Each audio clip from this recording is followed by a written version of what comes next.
یکی از سنت‌های روز جمعه خوندن و تلاوت سوره الکهف هست.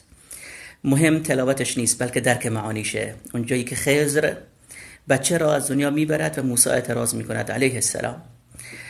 موسی اعتراض میکند چون نمیدوند، از آینده باخبر نیست. خضر بهش آگاهی میدهد و میگوید این بچه اگر بزرگ شود شاید پدر و مادرش رو در کف بیندازد.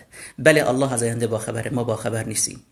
به خاطر همین رسول الله صلی الله علیه و سلم اگر مصیبتی بهش میرسید میگفت الحمدلله علی کل حال، حمد و ستایش خداوند در هر صورت، چون ما نمیدونیم الله از آینده باخبر است. و اگر خبر خوشی، نعمتی از الله بهش میرسید میگفت الحمدلله الذی بنعمتی تتم الصالحات، حمد و سپاس و ستایش پروردگار یکتا که تمامی خیر و خوبی ها و نعمت ها از آن اوست. بله، اگر شر و مصیبتی هست به ما میرسه، ما از آینده مطلع نیستیم و نمیدانیم و مصلحتی حتما درش هست.